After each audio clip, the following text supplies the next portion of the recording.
I grew up in the like grunge era. Okay. So we were wearing like literally raiding our parents' closets, going to the thrift stores and finding flannel. Like there was no like ironic flannel. It was real flannel that somebody had worn to like do some lumberjack shit. Yes. And This is before they designed pre-ripped jeans, right? Exactly. Yeah, it was So wild. sick. It was wild. I remember one of my most fun stories, and this was not a longboard. This is like a normal double tail board.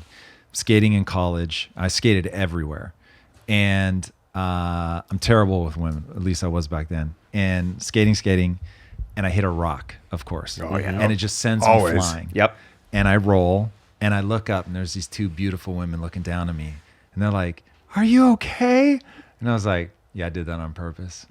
And just got up, went, walk of shame, got my board. I was like, of course it was two beautiful women. Oh, yeah. That are worried I have now hurt myself.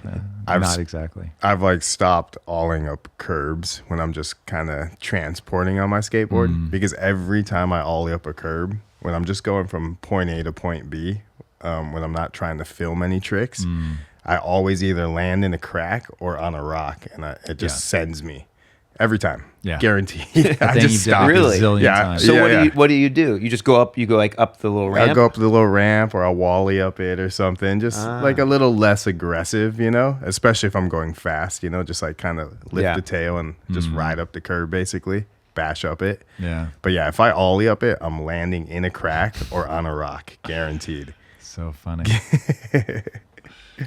Are we rolling?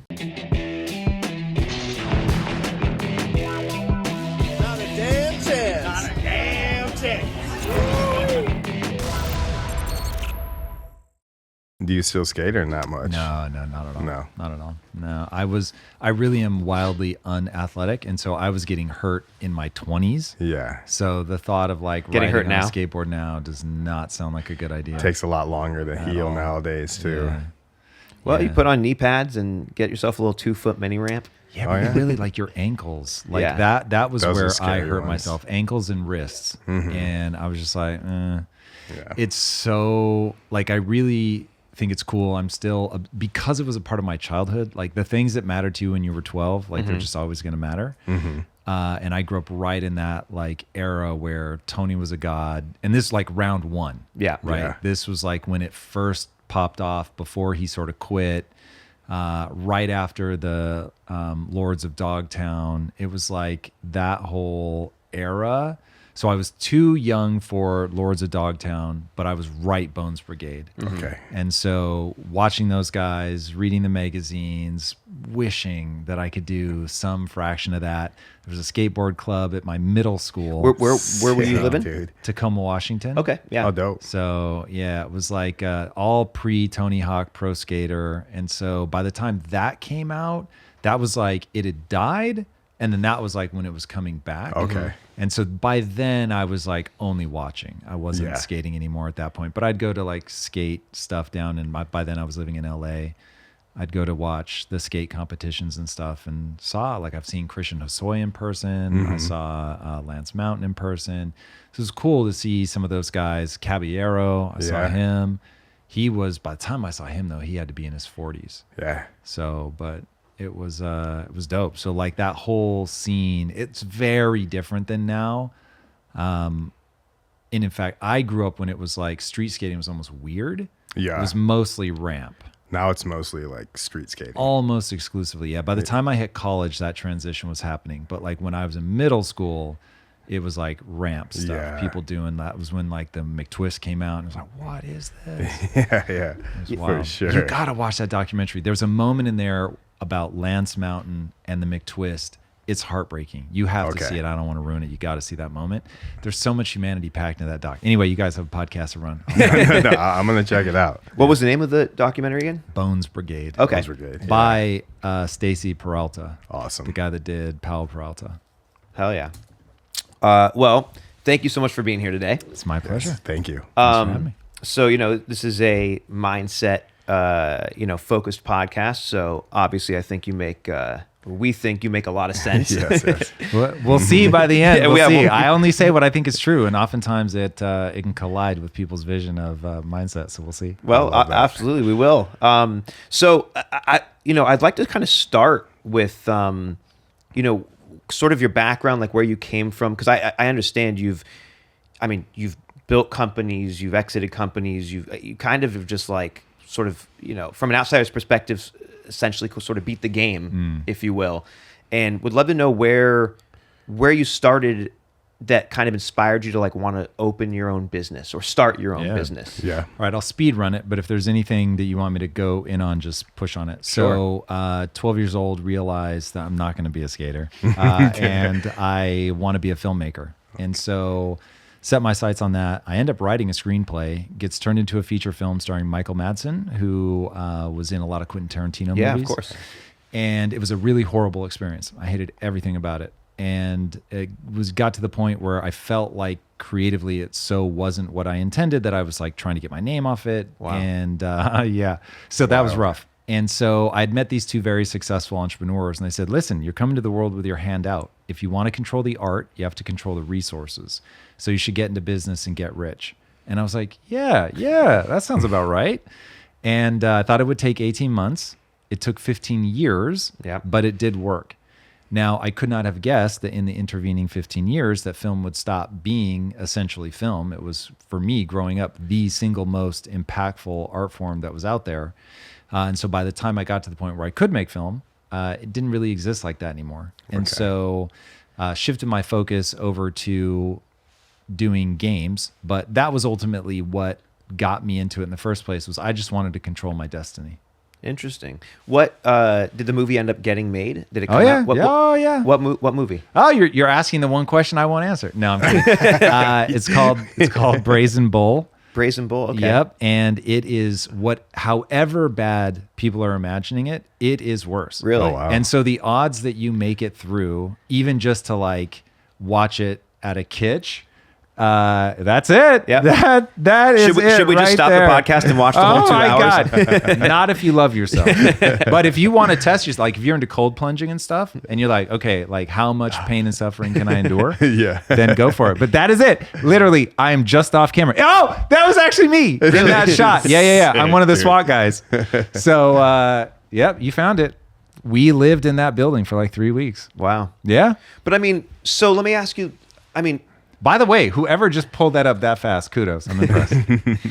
So, how old were you when you sold the screenplay? Oh, I would have been probably like 28, 27 maybe. And was that your first screenplay? Was it like... It was the first thing that got made into something. It was definitely not the first thing that I wrote. So I went to film school, so you're writing all the time. I'd written specs before that, but none of them got picked up or went anywhere. So...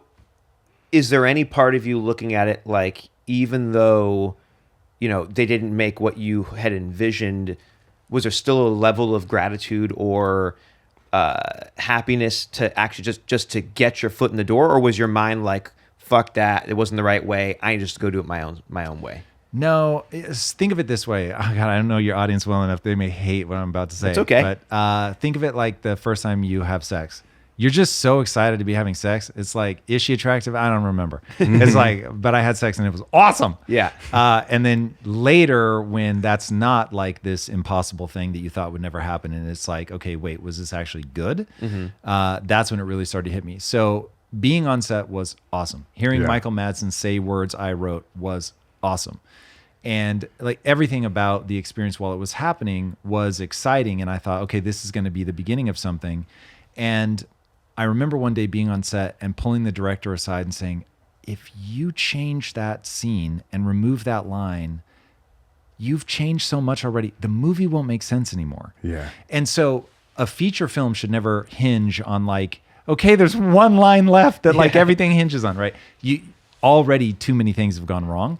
And so that's when I started to realize like, I don't know that this is going to work out. And so, I don't want to lie. At the time, I was on cloud 9. I was having a ball. I loved the people that I did it with. They're all great people. It just didn't come together creatively. And so it was really brutal to watch it. The first change happens. You're like, no big deal. Second one, third one, oh God.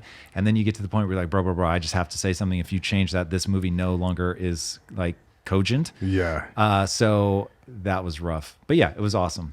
in the moment. So after that, do you continue screenwriting, or you just go straight into like, I'm going to start a business and try to make money? So I have a huge crisis. Okay. And I end up saying to my wife, so my wife had pulled me aside and said, because I was running a company at the time, a security software company. Okay. And I was so unhappy. My wife had standing instructions. You cannot ask me how my day was. And she finally, this is like after 6.5 years or something, she's like, you thought this would take 18 months? We're now at the 6-year mark, and you're now damaging our marriage because you're so unhappy. All I care about is you like having that spark again. Mm-hmm. And so we had decided that I was going to go quit. We were going to move to Greece. I was going to write the Great American Screenplay. And I had the Sixth Sense in my mind, right? It was the screenplay that he had written. So M. Night Shyamalan, before the Sixth Sense, was known as like this terrible filmmaker. He was never going to make it. Great screenwriter, but just did not have the chops. Mm-hmm. And because he had done at least 2 feature films before that. You can see them. They are god awful. Mm-hmm. And he writes a screenplay and tells Disney, if you want it, I direct it. That's the only way it's going to happen. And the screenplay was so good, they let him do it. They surround him with these veterans. The movie ends up being amazing, right? If you've never seen it, absolutely incredible. Yep. And that is like sort of in the air as a success story. And I'm like, let's do that. My wife is Greek. Let's move to Greece, small town where we can keep our expenses really low. And I'm just going to write. And who knows if it works, but I'll be happy for the first time in a long time. So I go in and quit. And my partners were like, because at that point I'm worth about $2 million on paper. And I'm like, here's your equity back.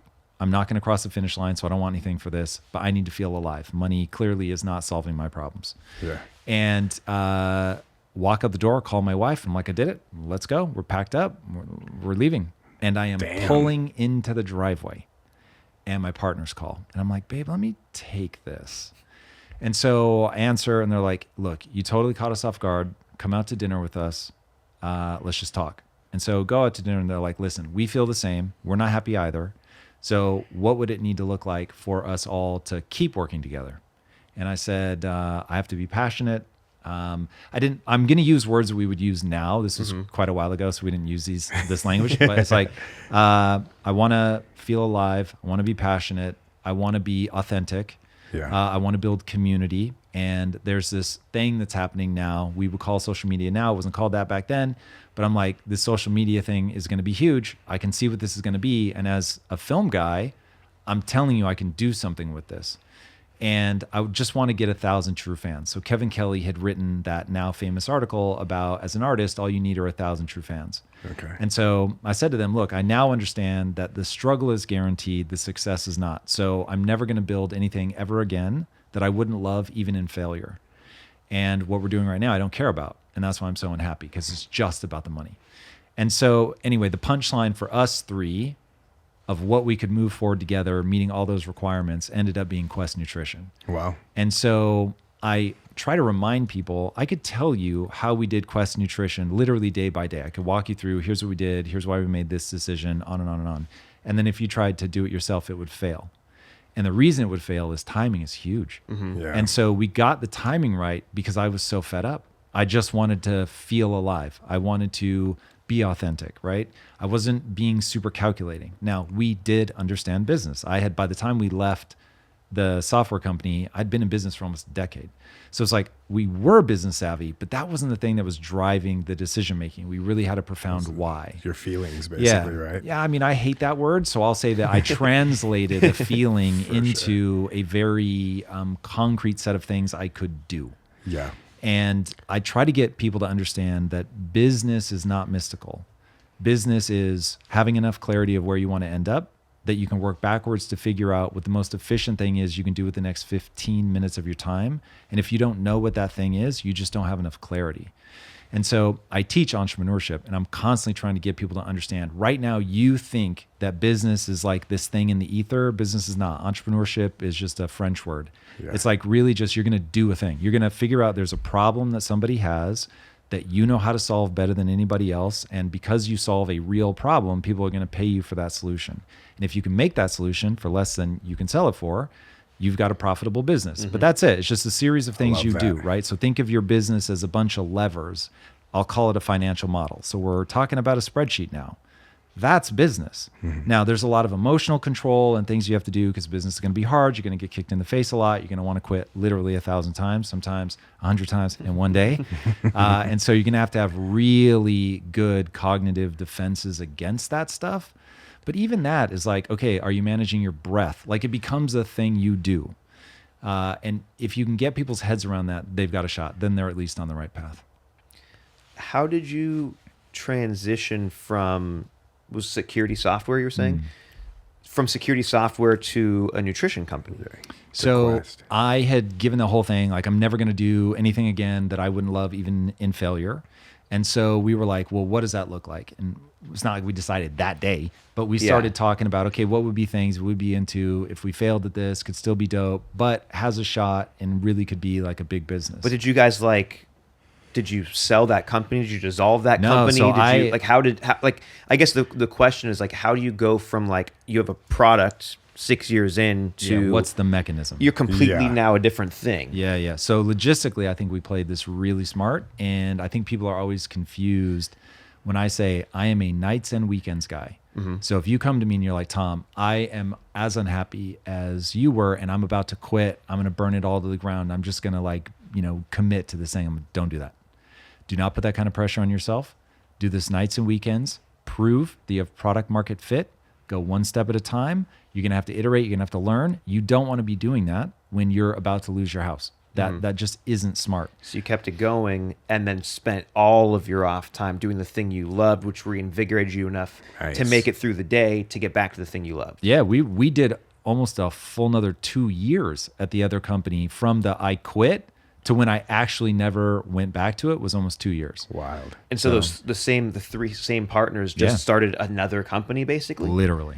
Oh, okay. That makes sense. What was the purpose of starting Quest?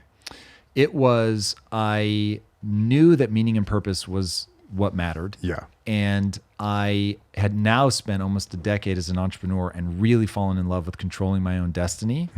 I have a legitimate pathological problem with authority, so I cannot be told what to do by other people. I get really weird about it. It's almost funny even to me when I feel something trigger that thing in my brain. So I was like, entrepreneurship suits me very well. I still want to get into what at the time I would have thought of as filmmaking. I still want to get into filmmaking. So let me do this thing where, because social media is popping off, I can really believe in the nutrition of it all. It's a great business. The three of us, for our own reasons, are really passionate about this. And I can build a studio inside of a protein bar company. Okay. And we'll shoot all our own content. We'll shoot all of our own commercials. And so even if that sort of just ends up being the only way that I make use of this desire to tell stories, I think it could be really powerful. And if the company succeeds, then I exit and I go do what I've been trying to do. And if it doesn't, then I'm still doing something that I am very passionate about in a way that ties to all my storytelling, ethos, and all that. Did you just want to make a bar that was just basically healthier for the consumer? Yeah, we thought about it a little bit more dramatically than that. So our thing was, we want to end metabolic disease. Okay. And I have found that it's true that if you have a big dream, you're more likely to see it through because it's so exciting.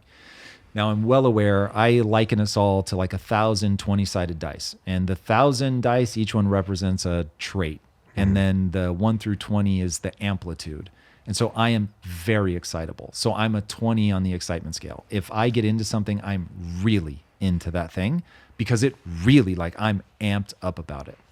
And so that has worked really well for me. So roll the dice, boom, I got it. I get excited. I put my focus on something and we go all out to build that thing. And so, yeah, we hit the ground running and just never looked back. Wild. And I like that. I read online, your wife was a part of this? Yeah. So all three of our wives, to differing degrees, were involved. My wife was extremely involved and ended up really being a part of the founding team. And she ended up being our entire fulfillment department. And if you could see my wife, this story gets very funny because my wife's like 5'1", 95 pounds, soaking wet. And because we were in manufacturing, you're in the inner cities. So we had a line, the production line, that was staffed with Crips and Bloods. And I'm talking guys with teardrop tattoos, like the whole nine. And we ended up, yes, my wife, there she is. God, I love that woman so much. You cannot even imagine. So she has to like keep these guys in line. It was wild. And so you've got like 6'5" guys that are, they have a phrase for it, that have put in work. And I'll let you guys decide what that means. And but she led by example. She never asked them to do anything she wouldn't do. She clearly cared about them, but she's really hard. My wife is really hard to work for. And I think everybody in our company would agree. My wife is way harder to work for than I am.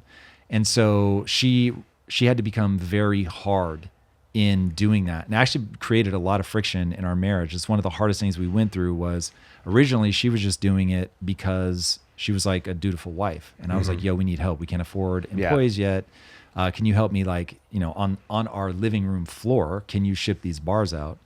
And then it became my partner's garage, and then it became a small facility, and then it became a big facility, and this whole time she's just doing it. And that awoken an entrepreneur in her. And so one day she's like, hey, I know I've always cooked and cleaned for you and all that stuff, and I'm not going to do any of it anymore. And I want to go into this full time. And so it was like, that was one of the more difficult periods in our marriage, was navigating that transition of going from having a traditional housewife to like partner in my entrepreneurial endeavors. Now it ends up being incredible. But that was like, that was navigation. That was one of those where, all right, this is not for the faint of heart. And I remember thinking, ooh, most people don't survive this. Yeah. So both of us work with our wives. And so one of the reasons I brought that up is the number one question I get whenever someone finds out that I work with my wife is, how do you do that? Right? Because you're correct. It can be very, very difficult. In fact, it is very, very difficult until you develop tools to work together, and then it becomes the most rewarding and fulfilling thing. And I always say you need to come in it with a strong base. If you don't have a strong foundation, and do you have kids? No. Okay, so even with kids, like if you don't come in it with a strong foundation, I could see things going south really quick. I would imagine kids are probably even harder. Oh, it's wild. Yeah. We've talked about it because, like, my wife and I have been married now for 13 years, and we've been business partners, like owning our own company for 12 and a half years now. That's amazing. And we have a 3.5-year-old daughter, and I just remember, like, when she was about 6 months old, just having a conversation with myself about, like, wow, I understand how people get divorced after they have kids. Yeah. Because had we not had more than a decade to, like, build our foundation, as soon as you introduce a life form that is fragile, the stakes go up incredible. Like, you're sitting at dinner and you're literally worried that your kid might choke. So you can't just enjoy dinner. You're actually, like, actively. So, like, everything you're doing is life or death at every second. And so if your foundation isn't there, it can be like, it can explode. But back to actually working together, how did your guys' sort of relationship work in terms of the actual business side? Were you able to completely detach your romantic relationship during work hours, or did you guys have a conversation with, like, boundaries? How did you guys do that? All of the above. So I'll give my wife a ton of credit for this. There was one day where, because she reported to me, so there was one day where we got into, like, some friction. And I'm very cut and dry. Like, to me, this is non-emotional. Just, this is what needs to be done. That's what it is.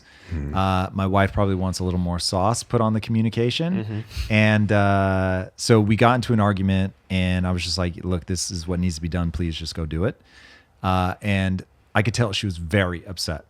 And she goes and doesn't make a big deal of it. And when I'm driving home, because we would drive separately, when I'm driving home, I'm like, I don't know what I'm about to walk into, because she went home before me. And I walk in the door and I'm like, hey, babe. Oh, goodness. How was your day? And she was like, oh my God, I'm so happy to see you.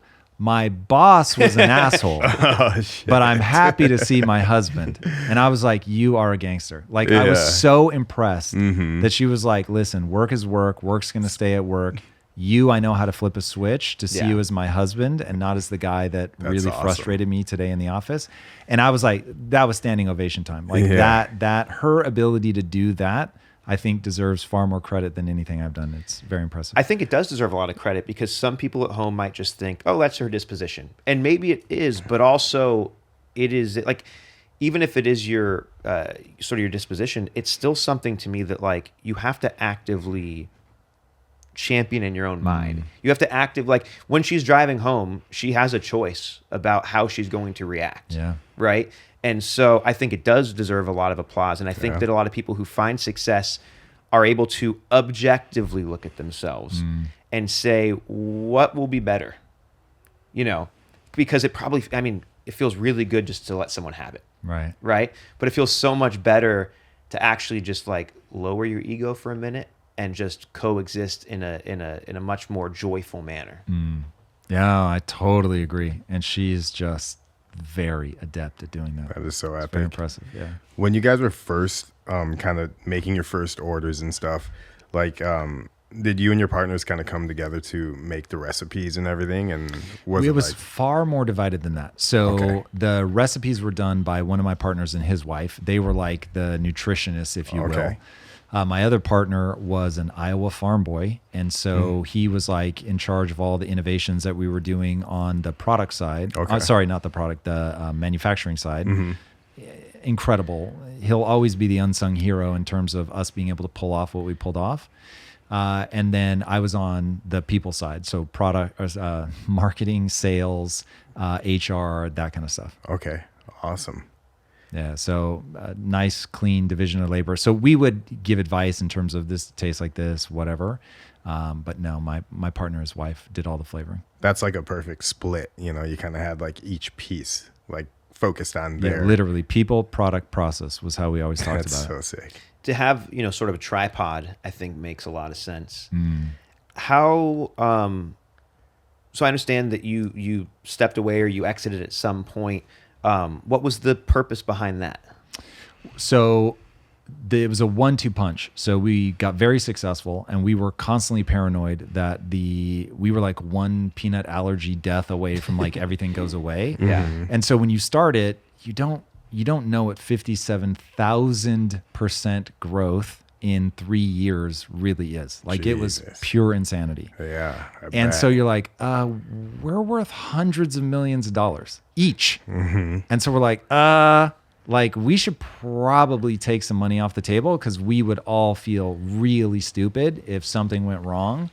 And so we did a founder liquidity event purely. So we took capital, not because the business needed it. We'd been very smart. The business didn't need the capital. And so we took it off the table and it was life-changing wealth. And so we're like, okay, cool. We never have to work again, ever. That is awesome. And if the company gets more upside, wonderful. And if it doesn't, no worries.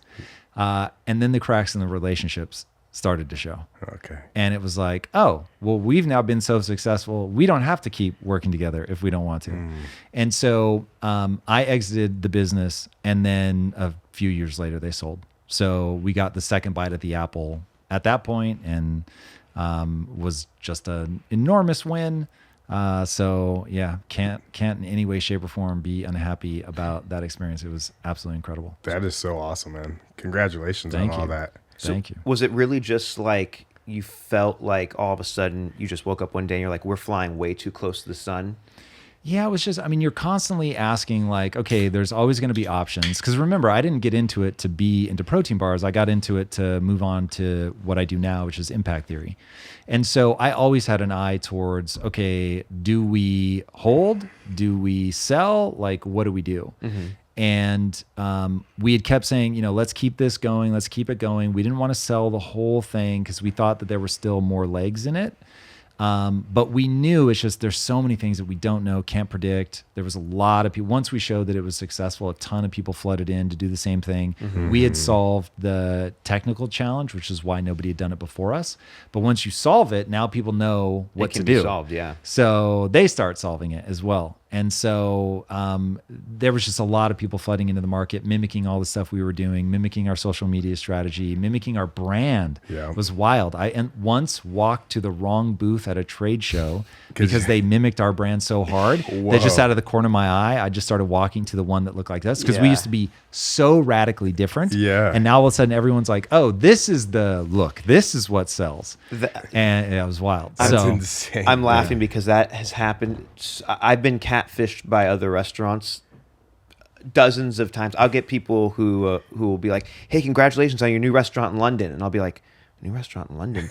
And it'll just be, oh, that's Copy-paste. just literally copy paste. Or I'll be watching a video and be like, they're not doing that right. What the fuck? That's not my restaurant. Right. Because then it'll zoom out. And I'm You're like, ready to call it in. and, even here, there's a new smash burger place with a skateboarding hamburger. Oh, yeah. Yeah, I did see that. That's wild. Yeah. But that is, that they say imitation is the highest form of flattery, right? So, They would have you believe. Yeah. It softens the blow. It does. And you kind of like, you cracked the code, you were like, I remember seeing Quest everywhere. I've eaten so many of those bars, Yeah, it was wild. And for anybody sort of coming to the story now, they'll have a hard time capturing what it was actually like in the moment. Yeah. It was wild. We were the second fastest growing company in North America as a protein bar company. Wow. Nobody saw that. Biotech, sure. Software, sure. But 57,000% when you have to physically manufacture the bars, and we manufactured ourselves, you're going from 3 employees to 3,000 in a little over 3 years. It was insane. Imagine trying to hire those people. Yeah. That alone is wild. I spent so much of my time interviewing.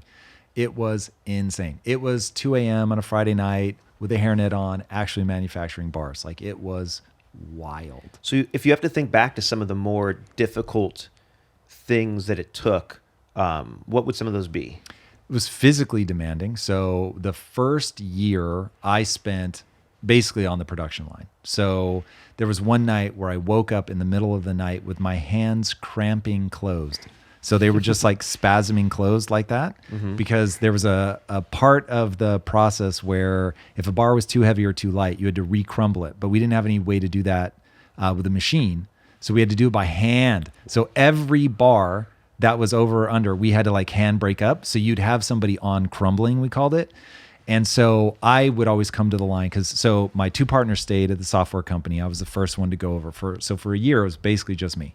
And I would say, what's the hardest job? And then I would take that job so that the team knew, okay, he's never going to ask me to do something he won't do. And so I was there just crumbling. And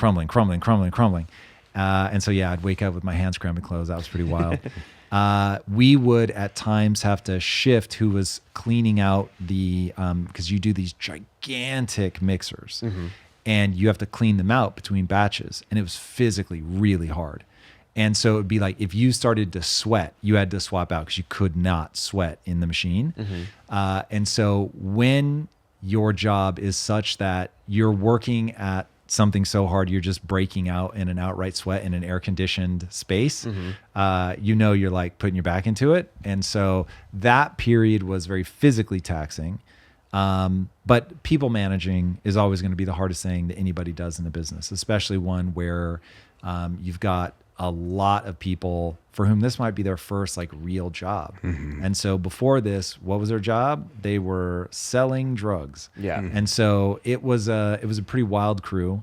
But it was also some of the most incredible people I've ever met. What I used to tell people is, listen, I don't care if you've had felony convictions. I'll give you a shot. I'll interview you, right? So it's not going to automatically rule you out. So we ended up hiring a lot of guys with felony convictions. And we got that caliber of talent because nobody else would even consider somebody for that. But my whole thing was, do I really believe, because I used to say all the time, doesn't matter who you are today. Matters who you want to become and the price you're willing to pay to get there. So I was like, do I really believe that? Because if I really believe that, then why wouldn't I consider somebody that has a felony conviction? And so we did. We hired a bunch of them. People are always like, oh my God, that's so amazing. I love that you do that. And I'm like, no, I don't do that. I did that. Yeah. Now you need to ask why I don't do that now, because that was nightmarish. So it really, in some ways, and this is why I say a lot of the like mindset podcasts, I'm like, I get it. I got famous for that. But like real life has taught me that there is a collision between say a lot of pretty things to yourself and about what's possible, and then go put it to the test with 3,000 people. And you'll see real fast about 2% of the world will actually do something with it. Yeah. And so I poured myself into these guys, and to only see 2% of them do something was a brutality I could not stand. And so it was really rough. So we had an organized theft ring inside the company. Oh, we shit. It was like wild. And we had to like do a sting operation to like break it down. It was nuts. So all of this stuff, like you end up finding some incredible human beings, and then you find some people that you're like, oh yeah, like some people by the time you're 18, you're not going to change. Yeah. So that's rough. But that I will say, and I think this is going to be the right answer, it got me to focus on entertainment for kids, which I never thought I would get into. But if you're really going to try to, like if you want to have impact, and the whole name of my company is Impact Theory. Yeah. If you want to have impact, you want to be in the 11 to 15 year range. Because that's where it's what's known as the age of imprinting, where they start to push away from their parents and they start to drink from culture. That's where you can really like hit them with some good ideas. And then hopefully that sticks with them for the rest of their life. Interesting. Was that the idea of building your brand? Originally, I just wanted to put empowering ideas into the world through entertainment. Okay. It came after all my experimentation at Quest, where I was like, oh, damn, I need to focus on kids. Yeah. Like this is too, and I get it. For some people, they're going to be on their deathbed and they're going to say, but I helped that one person. And for them, that's going to be everything. I will weep if on my deathbed, I'm like, I only help one person. That's just how I'm wired. So for me, like scale is my game. I want to see how do we help people at scale. And the thing that haunted me at Quest, because keep in mind, I've got 1,000 employees who grew up in the hood. So I'm like, okay, hold on a second. There are some of these guys that are smarter than me. That's very clear. They can process raw data faster than I can. And they're not going to do anything with their life because they're running software in their minds that's ridiculous. And so originally I thought, oh, I'll just update their software, only to find out most people won't. They can, but they won't. And so I was like, this is too exhausting. It's too much energy, too much effort for the 2% that will change. Let me go downstream where maybe you can get 30, 40% of people to actually update because they're just brain development says that that's how it's going to play out. Start them off strong. Yeah. Like get them when they're young. Start them, like imprint something first and then let them grow into it. Yeah. I heard an oncologist talk about this, and he was like, by the time they get to me, he was like, the damage has already been done. And he said, I started having a dream that I'm at the bottom of a river, and I'm at the bottom of a waterfall, I should say. And all these dead bodies keep coming down the river, and I have to keep trying to drag them out. And he said, in the dream, I had the realization, why don't I go upriver and stop whoever's throwing them in? And he was like, that's when I realized I have to quit oncology and I have to start focusing on nutrition. And I was like, oh, damn. So That's deep. that's how I felt, was like, okay, if I'm not trying to interact with people until they're a fully baked adult, I've really missed the opportunity. And so let me get passionate about children's entertainment, which I was not previously. Yeah. And so big change. Was that the precipice for Impact Theory, or was that something separate? Or that gave the specifics for what Impact Theory became. But I was having those realizations when I still didn't know, like, am I ever going to be able to exit Quest, or is Quest forever? But I'm wired to want to help people. That's one of my primary drivers. So even though I was like, I may never go start the studio, but I think from first principles. So I'm like, what is the problem I'm running into here? Like, I'm giving these guys ideas that are utterly transformative. By the way, the 2%, I've had former like gangbangers, drug dealers go off and start multi-million-dollar companies. I still get text messages from the 2%. Yeah, It's amazing. Awesome. Yeah. But I'm like, the 98% see it happening. Yeah. And they're still not doing anything. Yeah. So I was like, what is happening? And in answering that question, you start researching the brain. I end up at this thing called the Age of Imprint. And I'm like, oh, okay. I just need to focus on a different like period in one's brain development. And then this game gets a lot easier. So what was the first piece of I don't want to say children's entertainment, but of a piece of content or whatever that you were making specifically going after that imprinting age? So that would be the comic books. So I've done a bunch of comics, including one, I don't know if you guys know Steve Aoki, the DJ. Yeah. He and I wrote a comic. That one's more for adults because I still hadn't quite like made it all the way to like, we're just committing to children's entertainment. But that one ended up being about what we're living through now, which is AI and robotics. What happens? What happens to society? And we wrote that 5 years ago. I think it's super prophetic to what's happening right now. But then the first one that was like totally about kids is something called Hexagon. And Hexagon is a story set in the 80s, just a little nostalgia baiting for my generation of this kid. It's kind of like Last Starfighter vibes, if you guys know that story, where a kid's so good at a video game that like aliens come and snatch him up, but they're hostile aliens instead of friendly ones. So, but it's, it was a fun story. Very cool. And so from that first, from the first comic book, how do you get from there into sort of an entire like multimedia company? Like how do you break away? Well, so I thought about it a little bit differently. So when I exited Quest, it was immediately into impact theory, but the thing that I knew I could build an audience for was talking into a microphone.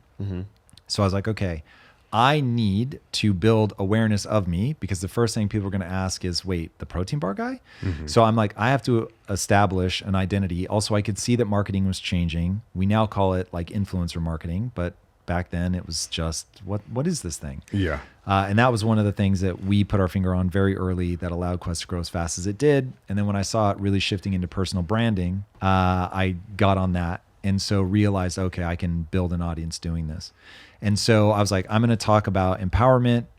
Then I'm going to make movies about empowerment, and that'll be the path, and they'll be connected. And it didn't work at all. And people came to me for empowerment and did not want to see comic books or movies made by the empowerment guy. So I was like, okay, interesting. There's a disconnect there.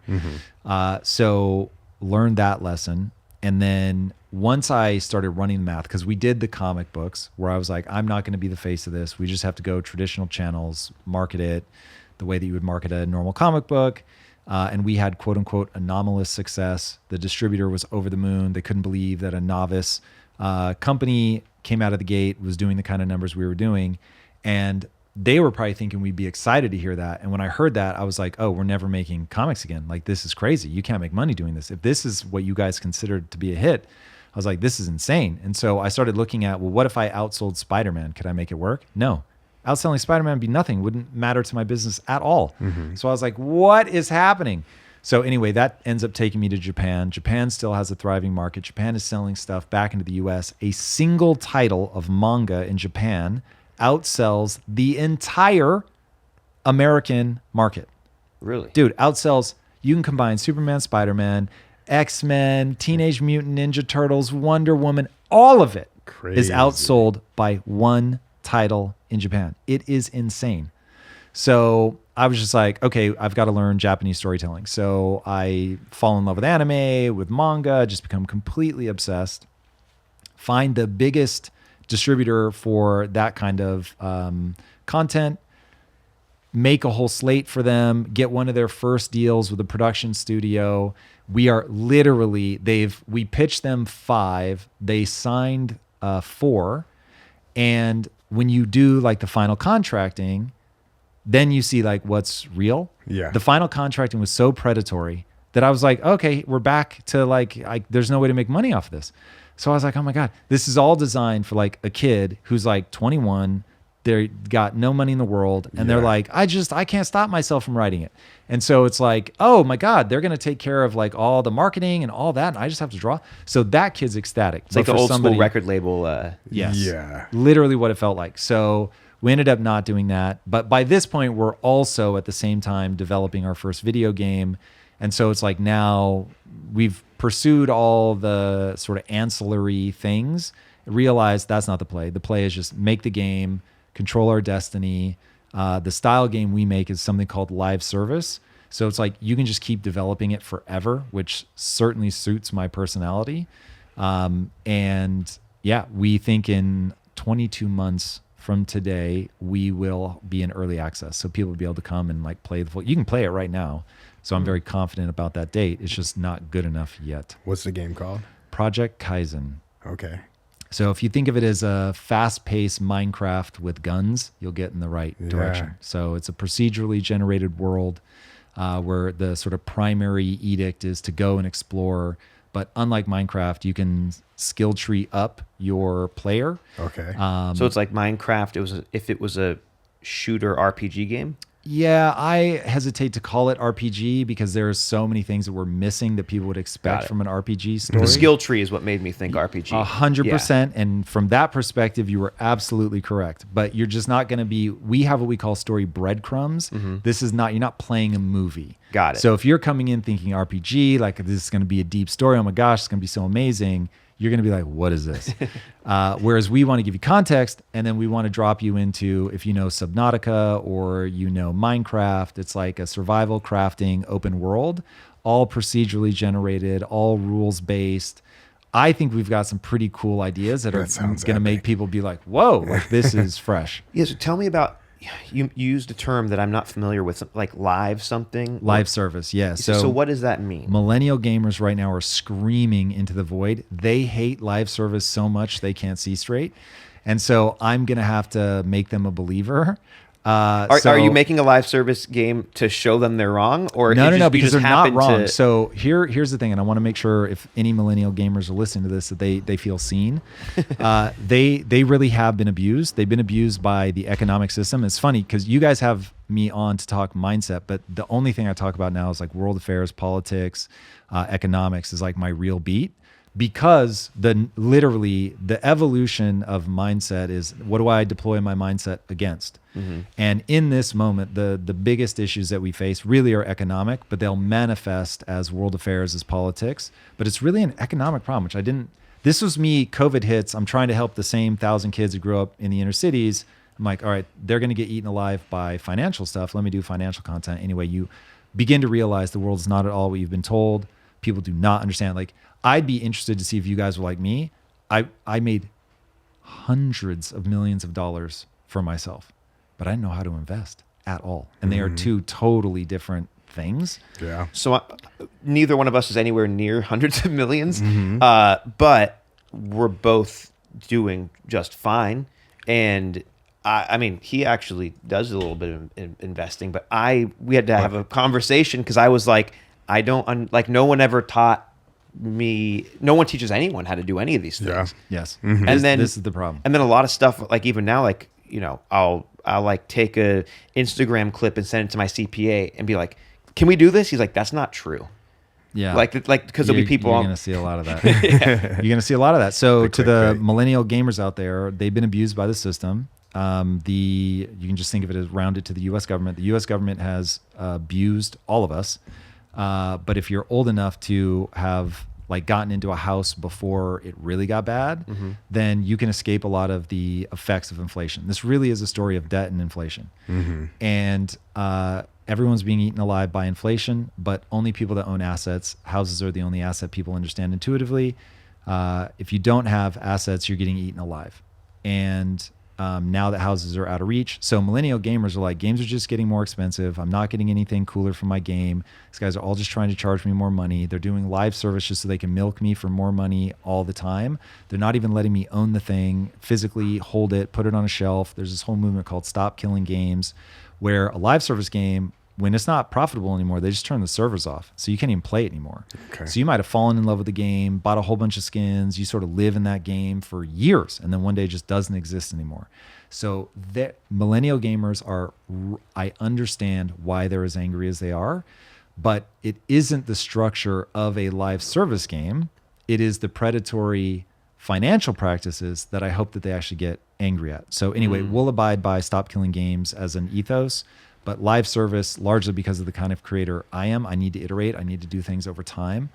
And then also the game we're building will benefit tremendously from being one code base that grows over time. Yeah, because you could continue to update it. I'm not... I don't know about live service games or anything like that, you know. I've been kind of out of the gaming industry for a while, but from you explaining it right now, it seems like by it being live, you could always update the code and add this and add that to it. You can, and there are games like, there's a really famous one called No Man's Sky, which everybody just celebrates to high heaven, because when they launched the game, it was trash and players were mad. There was one guy who was trying to get the CEO put in jail because he felt he had defrauded the public. That's how bad It's this like launch Cyberpunk. was. It was worse. It's far more famous than the Cyberpunk debacle. People legitimately lost their minds. And then that company, Hello Games, has spent the next 10 years just making the game better and never asking for another dime. It's wild. Damn. And they have made that game now so good. They've really given like a good name to live service games. Yeah. But it's one in a sea of games where people feel very much taken advantage of. So, and again, that just because, and maybe people at home are also ignorant, like myself, but does live service, like would Cyberpunk be live service? Cyberpunk is live service, yeah. Okay. So what makes it live service is the fact that it's not like a finished product that's just done and here's like the CD. Yeah, basically nobody gets a CD anymore, which is a big, Yeah. millennial gamers hate that. They would be much happier if this had stayed physical media. But yeah, what makes it a live service game is you're doing in fact, I don't know. It's possible that Cyberpunk does DLCs and not live service, so I take it back. That it actually is possible. They're continuing to support it, but Fortnite would be a super famous. But live Last of service Us game. would not be live service. Very much not. No, Okay. That's one and done. You've got Got it. That's Last of Us Part 2. They're Yeah. very separate games. Very cool. So I have a question, and I think it will relate to this, but back a little bit when you got into doing comic books, were you writing them? So that's a fun story. And I guess know the audience. So we'll go back to, I don't know if I'm about to make people mad or not, but I didn't know what woke was. Okay. So I started a writer's room, and I wrote a character saying, a villain, by the way, saying a particular word. And the people in the writer's room were like, you can't use that word. And I was like, what do you mean? Like, you just can't use that word. And I'm like, but it's the bad He's guy. a bad guy. Yeah. And they're like, no, I don't think you understand. You like can't use that word. And I was like, what? So it's another way to call a cat a kitten for the people who know that song.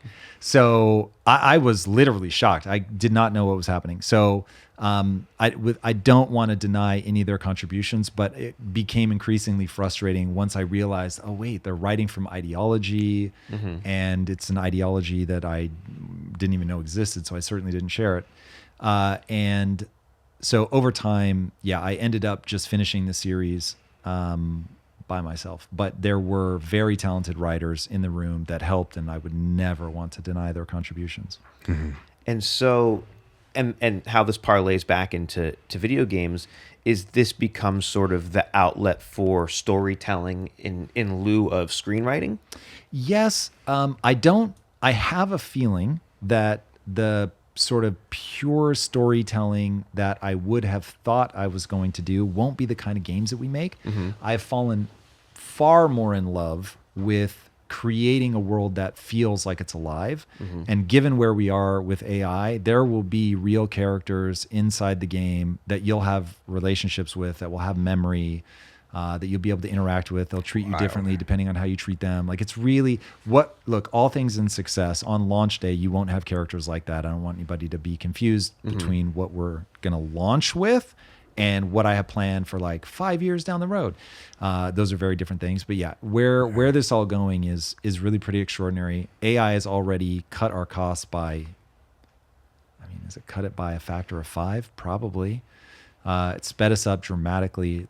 It's wild. And I'm going to guess that we're, 18 months, 2 years away from it being trivial to put in a character, to give it a personality, and then it just does what AI does. Yeah, AI is insane nowadays. It's wild. I kind of wanted to take you back to the beginning before you got into all of these businesses and screenwriting and stuff. How was kind of getting into screenwriting and everything? Like, how was life kind of building up to that point? Well, so knowing that you guys have a mindset audience, I will say this. It was, I was absolutely terrified that I was not talented enough to achieve my dreams. That was crippling. And I was sliding towards depression. I had no idea how to break into the industry. I mean, thankfully for everybody that can hear my voice right now, YouTube exists. Yeah. And it did not. Yeah. And so it was like, it just felt so all or nothing. And to go from like, I'm just a guy to I have a movie playing at your local movie theater, like was just how, what? Yeah. A no budget film was $100,000. And at that time I'd never met anybody that had $100,000, let alone know anybody or be, have a parent or something that has that kind of money. So I was just like, I don't understand how I'm going to do this. 100,000 around that time was like 500,000 or something, right? It might as well have been $1 trillion. I mean, Yeah. it was just, insert unrealistic number here. Yep. Like I had no concept of how to get to that. So that was really daunting. And so I was full of fear, self-doubt, and I didn't even know like the first step or the first thread to pull on. So you can understand now how I become the guy that's like, everything is just a series of things that you do. And once you understand, oh, what is that thing I need to do to break into insert your dream here? It's just going to be a series of steps. Yeah. And so start with what does a success state look like? And then you start working backwards. So my wife and I play a game, no BS, what would it take? So it's like, as long as you know where you're trying to end up, you can play a game of no BS, what would it take? And the reason you do that is not because you're going to come up with the most realistic solution. You're going to put yourself in problem solving mode. And you just want to get out of that fear state. You want to get into, okay, I can do anything. Yeah, you can do anything. Okay, I would, like I remember there was somebody in my life, I really wanted to help them lose weight. And I was like, okay, I'm going to kidnap them. I'm going to take them into international waters because I don't want to go to jail for this. And they're only going to eat what I give them. Yeah. And after 6 months, they're going to be in great shape. Yeah. And you're like, okay, I'm not actually going to do that, but it would work. And so it's like, okay, so this is actually a game of just getting them to eat the things that are good for them. And so then you start going, okay, what's a way where you could do this where they'd be happy you did it? And then all of a sudden you find yourself at, well, what if I could make food that they chose based on taste and it happened to be good for them? That was literally one of the conversations that led to Quest. Wow. And so you playing that game is really the way to start. So if anybody's listening to this right now and they're just super daunted by their own dreams, it's like go into crazy mode, lay out something that maybe you wouldn't be willing to do, but you know would work. And then you start working backwards from why would that work? What is the actual key ingredient? And what's another way to do it that you would be willing to do? And then you just start going down that path. Now, ultimately, you do just have to do something. You cannot talk your way to your dream. You cannot dream your way to your dream. You've got to act your way to your dream. I love that exercise. That's kind of why I was asking you that, is like, how did you get that mind state? Yeah. How did you develop that?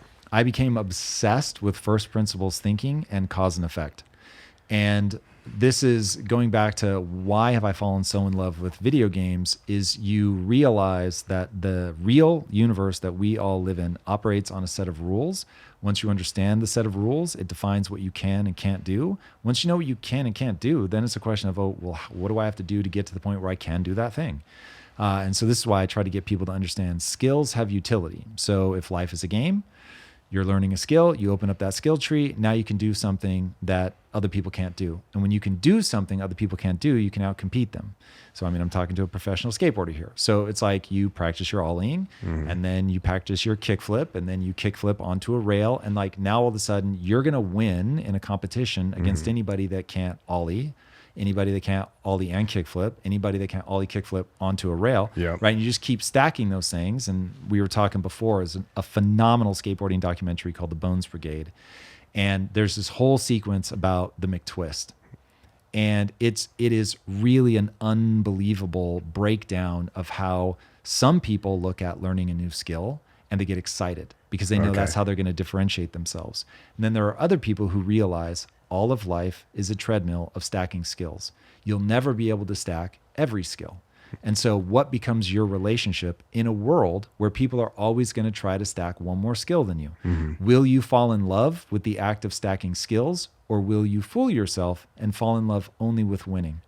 Now, if you only fall in love with winning, you're going to resent skill stacking. But if you fall in love with growing more powerful, regardless of whether you win or not, You're going to win. you're going to win because you're just going to keep stacking those skills. Yeah. And so it is this really weird crazy. like twist of fate. So I from my 20s, I tried to live by the maxim, I never argue with what's true. And so I just wanted to find out what's true. I may not like it, may not always be the most comfortable thing, but I'm never going to fight against what's true. So I'm going to try to leverage it. I'm going to try to make it work for me. But once I know how the world works, then I'm like, oh, cool. I just have to decide, am I going to get good at that thing or not? And if I'm not going to get good at it, then don't go down that road. This doesn't make any sense. You've decided you don't want to get good at that thing. So I started asking myself, what is the thing I'm prepared to be the best in the world at? And when you combine that with what would I do and love every day, even if I were failing, you're going to be on the right path. Is the way your brain work in this regard, would you say more nature or more nurture?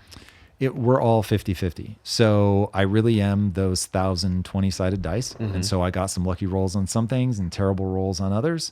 And I'm trying to make the most of that. And then all of us can change. And really, I say 50-50 because that's what the science is saying, that it's approximately that. So who you But what are, do you think? Because if it's 50-50 approximately, that means some people are 100-0 and yeah, some people are... so look at Elon Musk, right? Clearly, he got a good roll. Like now, he said he felt crazy as a kid, so there's a cost.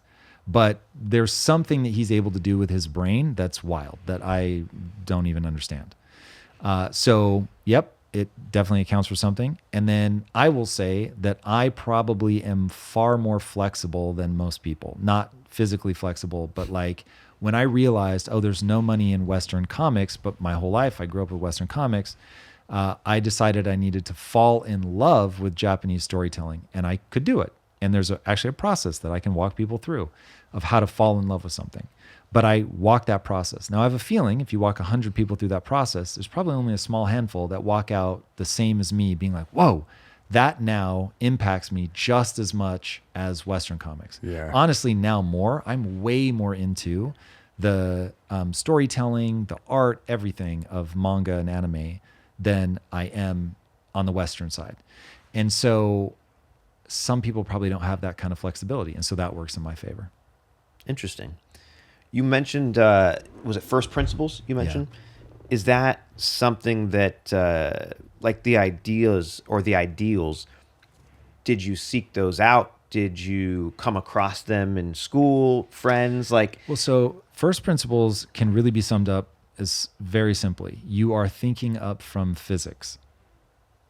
Once you realize everything else is analogy, and so you're getting trapped in whatever confines that analogy puts on you, the human animal is not designed to see truth, which accounts for all of our political problems. If people don't believe me, what I'm about to say is 100% accurate. We only see 0.0035% of the available electromagnetic spectrum. So when you look out at the world and you think, I see everything there is, you only see the tiniest sliver you can imagine. So our brains are like a fill in the gap machine. And it's just constantly like, oh, it's probably this, it's probably that. And this is why we fall for optical illusions. So once I realized, oh, I'm not designed to see the truth. I'm designed to live inside of a frame of reference. I need to do whatever I can to not think from analogy, but instead think up from the physical laws of the universe, because they're the only things I know are real. And when you're talking about like sales or marketing or something like that, you just short circuit the jump to human psychology and you go, I know the brain works in a certain way. How does it work? How do I trigger the feelings I want to trigger? And then you go from there. Otherwise, people are just stuck in their frame of reference. did you grow up playing video games? Yes. It's so I have. I won't take us too far in that direction unless we want to go there. But it seems like you've treated life like a video game. Life is a video game. The mathematical odds that you're in a That's what Phillip simulation. always That's says. what I say. Yeah. The mathematical odds that we're in a simulation is essentially 100%.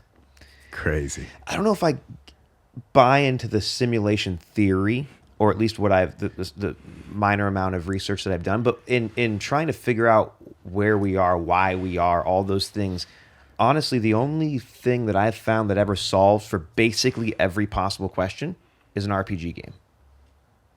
It just does. Yeah. Here, if you really want to freak yourself out, because I've been on camera 1,000 times saying, listen, it's a fun theory. I don't think it's real. I don't have any reason. It doesn't feel real to me. Then I started developing video games and I was like, oh my God, we're in a simulation.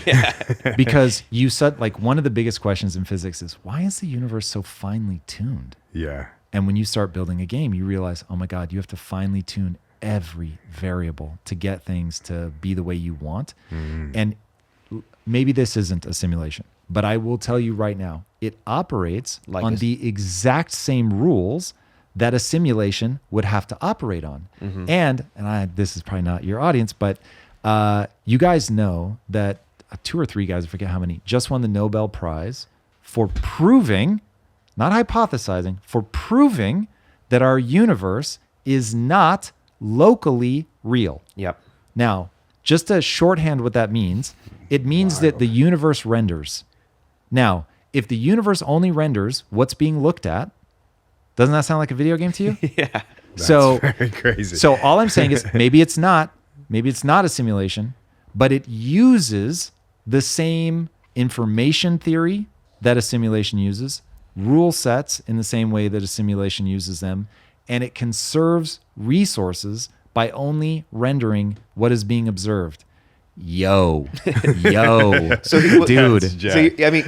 So I agree with all that. I also agree with, I don't know if it is, right? It makes the most sense, but I feel like for so many people out there looking for meaning, looking for any sense of what's going on, the thing you have to realize is you will never know. It's not possible to know. All you can do is choose an outlook that helps you enjoy the passage of time the most. It's interesting. So I think it is knowable. Really? Because it is. It's just you can't transcend it. So what does it matter? Well, you're going to live your whole life inside the simulation. But so now what? But how would you know that it's a simulation? Just like we proved it isn't locally real, there are going to be a set of experiments that we can run that will begin to show other artifacts. I mean, no, you'll get to the point where you're like, there's 17 pieces of data that are all like, we cannot disprove that we're in a simulation. Every time we try, where it's like, okay, if it's a simulation, then it would have to either be a 1-for-1 rendering, and that'll never happen because you would need like more atoms in the universe than your mapping. So how do you get there? Or it would have to conserve resources somehow. There would have to be algorithms and shorthands. And if that were the case, then the universe wouldn't be locally real. And everyone's like, get out of here. That's stupid. We run the test. It's not. So it's like, the first thing that we tried to say, okay, well, obviously we're going to see that it's locally real. And that would have said, if this were locally real, you would not be in a simulation. Okay. Yeah. You could have disproved it, but it isn't locally real. So it's like, how many of those are going to fall? So let's say 27 things where it's like, okay, if we're in a simulation, then this has to be true. It's true. Well, what about this? Yeah, true.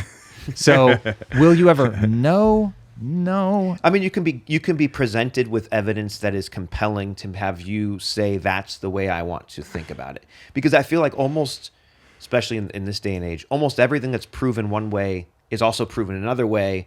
And unless you actually go out. So an interesting thing, I just had this situation where I found out that I was had almost lethal levels of plastics in my blood. Yo. And I went I got fully tested, so I knew how much, and 2 years of full abstinence, I retested, and I basically, my BPAs were from a scale of 0 to 3.5, I was 18.9. High.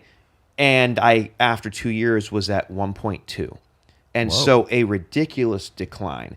And people were asking, because I posted it on online, because I was like, everyone needs to know this, because my testosterone was down. I could not lose weight. I couldn't put on muscle, and because it disrupts your endocrine system. And as my BPAs dropped, My testosterone went up. Like I went from undetectable amounts of testosterone to 1,200 naturally. Wow. And but people are like, oh, well, it's proven that there's more plastic in glass bottles of water than plastic bottles of water. And everything I was saying, people were like, well, that, it's proven the opposite. And I go, I really don't care what's been proven. I can anecdotally, I took blood out of my arm twice, one way and another way. And it's not there anymore. So whether or not it's proven through science to be the exact antithesis of what just happened to me is pseudo irrelevant because it happened to me. And so what I mean by that is unless you actually do the work yourself to test the hypothesis, all you're doing is relying on someone else's data. Now, I'm not saying that data is correct. I'm also not saying it's incorrect. What I'm saying is at a certain point, you have to decide which one you want to believe. Yep. Yeah. And to me, I don't think it matters. So my thing is simulation, not simulation. Doesn't affect my life. So I get sad when people like become super nihilistic about it. It's like, I don't get that. No, I think that like I was talking to someone about optimistic nihilism, like the idea that like nothing is real and therefore I'm going to have a great fucking time. Yeah, let's go. Yeah. Hell yeah. I think that, and the whole reason I brought this up was because obviously you are at a very desirable level that most people would like to be at. Made more money than you need to, doing the things that you enjoy, continuing to create. And I noticed just through your talking that I was like, it seems like he's approached this like a video game. And it's funny, a lot of people we talk to have approached their life either like they're playing a video game on purpose or like they're playing a video game and didn't realize that. And so I think that for people out there who are into video games and they understand how to win at them, just do that. Apply it to just life. Just literally do that. Yeah, I think there's a really strong reason for that. So it's that video games are meant to tap into the things that you're hardwired for. So to get you to go out of the cave and do all the risky stuff, like you needed dopamine cycles and all of that, and you had to be compelled to explore and rewarded for doing so and punished for not and all that stuff. And so that all that architecture is inside your mind. And what game developers figured out is, oh, like this is all, I'm just leveraging the circuitry in your brain. So it's really that games mimic real life. They just do it in like this really distilled way. So it ends up being a great metaphor for understanding how you already work. Like life already is a game. That's why games are like that. And so not enough people see their life as I need an objective. I need to go after it. And it's interesting. I'll often tell people that Minecraft is a test of what that person is like. If somebody is self-directed, they'll go into Minecraft, they'll have a ball. But Minecraft doesn't have a beat this level. Like that's not how Minecraft works. Minecraft is, well, there's a whole bunch of things you can do. You can do them in any order you want and go for it.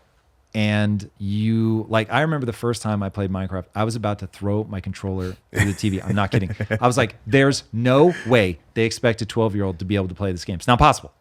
And I was like proper rage quitting.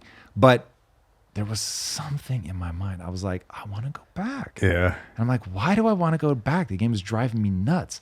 And so I couldn't stop talking about it at work. So I'm like, oh man, this game, like, how do they expect 12-year-olds to do that? And somebody just goes, you know, the monsters only come out at night, right? And I was like, oh, really? And they're like, yeah. And I was like, no, I had no idea. So they're like, yeah, you got to get safe at night. So then I was like, oh man, I'm going to go in, I'm going to get safe at night. And so you go in and you get safe at night. And you're like, oh, that worked. I'm good. And then all of a sudden you get killed from inside your safety. And you're like, what is happening? So now I'm about to rage quit again. Go back. And my friend's like, oh, dude, no, you got to put torches up. Torches? Why torches? They're like, the mobs spawn based on darkness. Oh, so it's not even night. It's that it goes dark. Yes. Oh my God, that's brilliant. I'm like, okay. So then you start putting up your sword. That's life. Yeah. You get eaten a couple times. You get a tip either by doing it. Somebody tells you whatever. Now all of a sudden you're doing like more cool stuff. What's missing is people don't get amped about it. I was pumped. Oh, torches. Oh, I got it. How do I get torches? Right. And so you get excited. I'm going to do this thing. And that's what's missing. Like, it's so easy to get cynical. But if you can realize, this universe is dope. This game is set up to be awesome.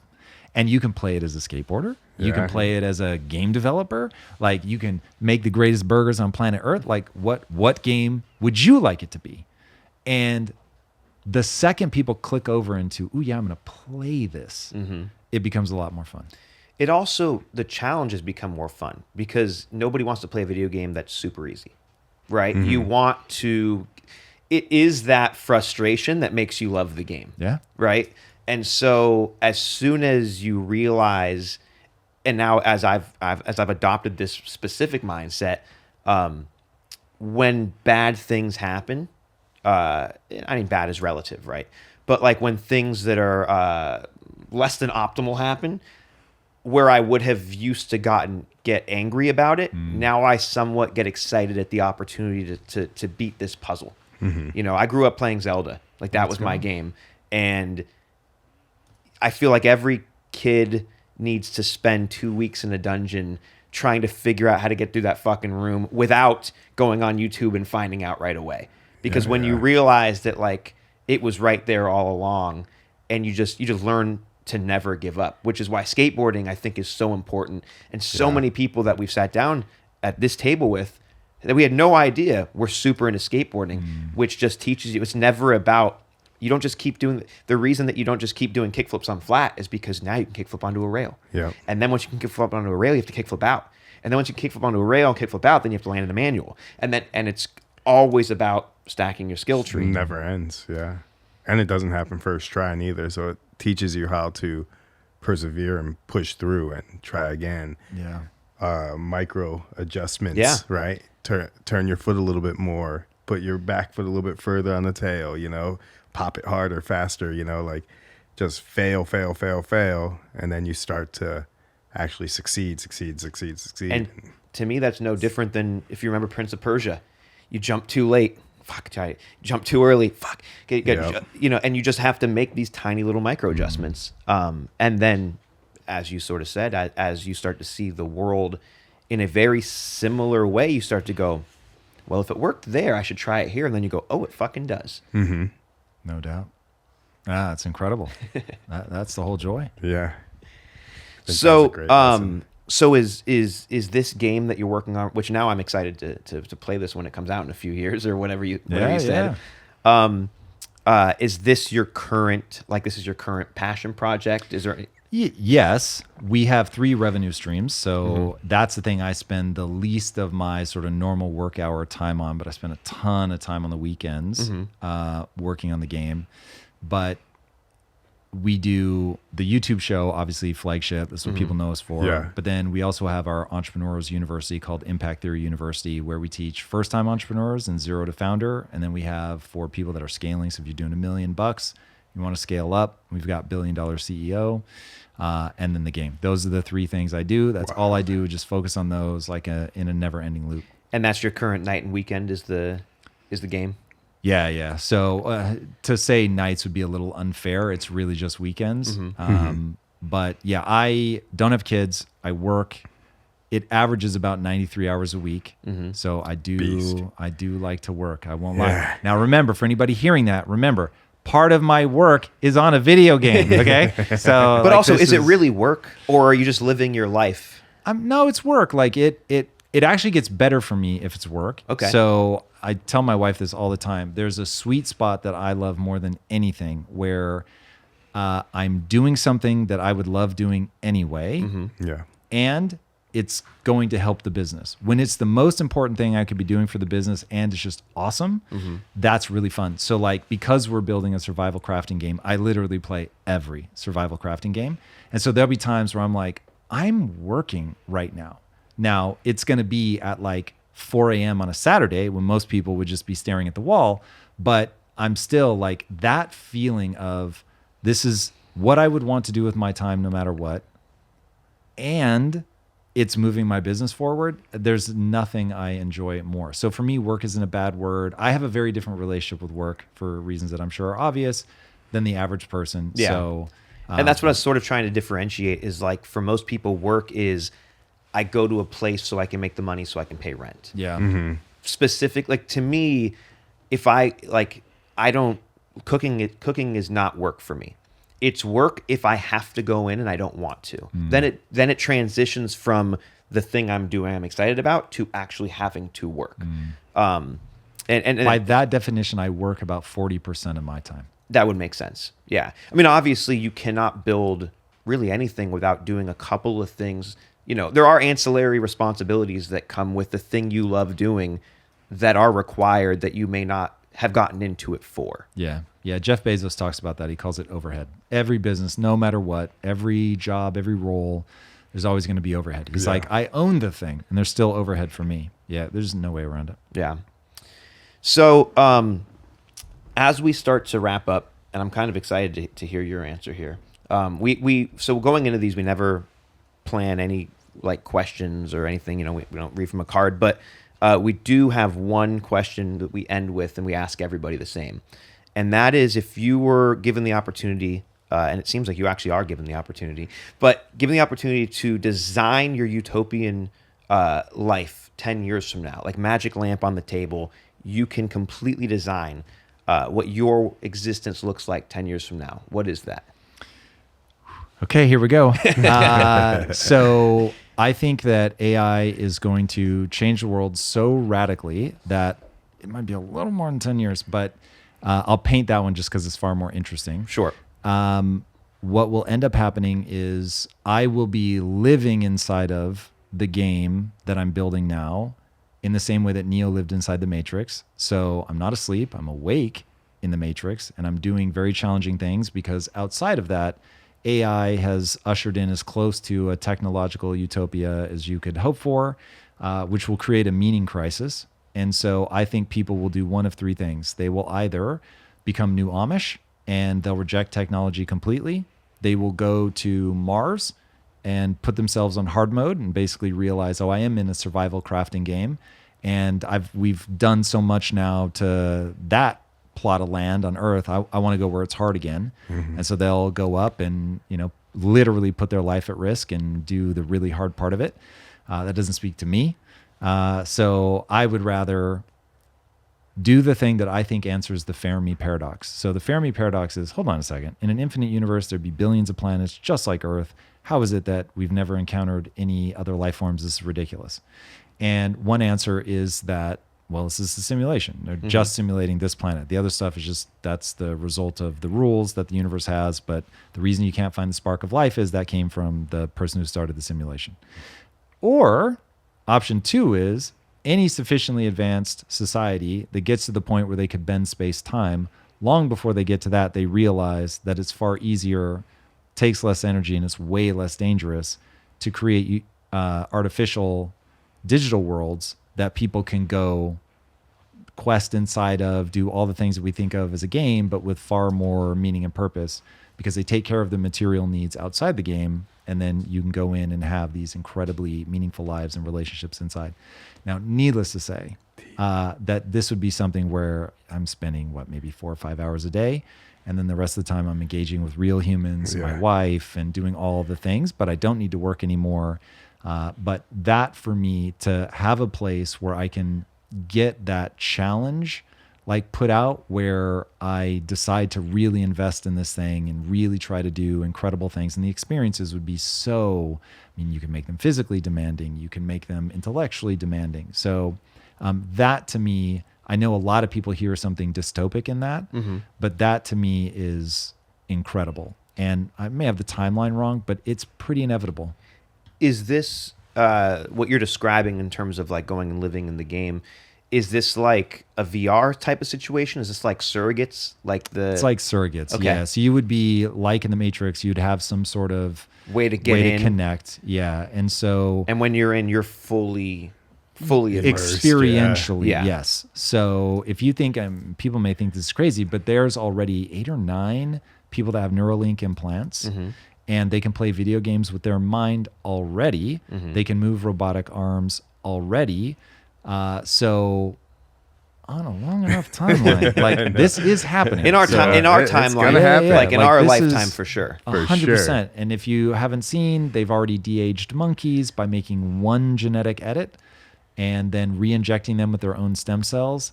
It's wild. No and they've way. sampled like 14 of their tissues, so different organs and everything in their body. So it's not just, oh, they look younger. Literally, their tissues age backwards. Crazy. So yeah, that's with one edit. So all of this stuff's going to continue to advance. So, normally I wouldn't say that it's not going to happen in 10 years, but you start talking 30 years, yeah, it borders on 100%, unless intelligence asymptotes, which right now does not seem like it's going to. Mm-hmm. So it's going to be wild. That's so wild. Where can people find you? At Tom Bilyeu on YouTube and X. Perfect. Those are the places. Awesome.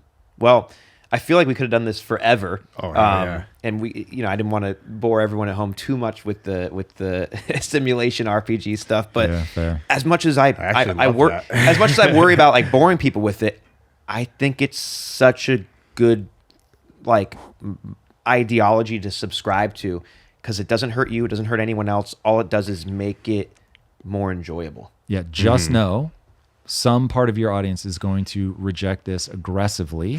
It actually is my most controversial belief. Really? It is Really? the only belief that I talk about immigration, Israel, Palestine. The only thing that when I talk about, I actually am like, oh, I'm talking about it again, is, and I almost never say the word, but transhumanism. Like that's the one, the Neuralink stuff, all of that. There will be violence. I promise. Well, So that I mean, one's the gonna thing get is, weird. but if we are in an RPG, we've already the transhumanism. We're already Good luck with that. Like really, people already online react very aggressively against Wild. people that they put in that bucket. Yup. So I wonder if those are just the bots. I don't think so. Like this one, I get. There's a religious impulse that says in some way that's an affront to God, that you really Fair. are messing with your Okay. humanity. Fair. And so that one's going to be weird. That one's going to be real weird. But that presumes that humanity exists in a real in the way that we currently think that it does. Yes. Think of the average human. Half of the population is dumber than them. So brace Yeah. yourself for that. A lot of NPCs out there. Yeah. Anyways, thank you for being here. Hey, Yeah, thanks for thank having you, me, man. guys. Really appreciate it. It was Really a lot of fun. appreciate it. That's a wrap on today's episode. Hit subscribe now if you want to follow along. We have some awesome guests lined up that we sit down with. Make sure you follow the Not a Damn Chance podcast on socials at NADC Podcast. We'll see you next week.